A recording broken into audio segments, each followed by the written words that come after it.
നമ്മളെ നാട്ടില് മക്കാ മുശ്രിക്കുകളുടെ പിയച്ച ശിർക്കൻ വിശ്വാസം പ്രചരിപ്പിക്കുന്ന ഒരാളെ കാണണം.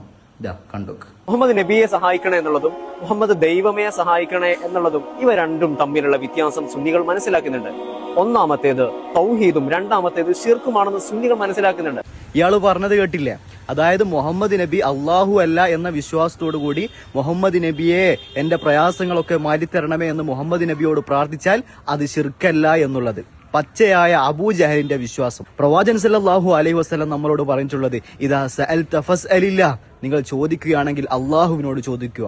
വഇദസ്തഅൻത ഫസ്തഇൻ ബില്ലാഹ്, നിങ്ങൾ സഹായം ചോദിക്കുകയാണെങ്കിൽ അള്ളാഹുവിനോട് സഹായം ചോദിക്കാനാണ് പ്രവാചകൻ സല്ലല്ലാഹു അലൈഹി വസല്ലം നമ്മളോട് കൽപ്പിച്ചിട്ടുള്ളത്. വിശുദ്ധ ഖുർആനിൽ അല്ലാഹു തആല പറഞ്ഞു, ഇൻ തദ്ഉഹും, നിങ്ങൾ അവരോട് പ്രാർത്ഥിച്ചാൽ ലാ യസ്മഉ ദുആക്കും, നിങ്ങളുടെ പ്രാർത്ഥന അവർ കേൾക്കുകയില്ല. വലൗ സമിഉ, ഇനി കേട്ടാൽ തന്നെ മസ്തജാബു ലക്കും, നിങ്ങൾക്ക് അതിന് ഉത്തരം ലഭിക്കുകയില്ല എന്ന് വിശുദ്ധ ഖുർആൻ നമ്മളോട് പറയുമ്പോൾ 5 നേരം നിസ്കാരത്തിൽ ഇയ്യാക നഅ്ബുദു വ ഇയ്യാക നസ്തഈൻ, നിന്നെ മാത്രം ഞങ്ങൾ ആരാധിക്കുന്നു, നിന്നോട് മാത്രം ഞങ്ങൾ സഹായം തേടുന്നു എന്ന് പറയുന്ന ഒരു മുസ്ലിമിന് എങ്ങനെയാണ് ഈ പിയച്ച വിശ്വാസവുമായി കൊണ്ട് നടക്കാൻ സാധിക്കുന്നത്? അതുകൊണ്ട് നിങ്ങൾ മനസ്സിലാക്കുക, ഈ സമസ്ത എന്നുള്ളത് അത് ഇസ്ലാമല്ല, അത് പ്രവാചകനും സ്വഹാബത്തും കാണിച്ചു തന്ന മാർഗമല്ല.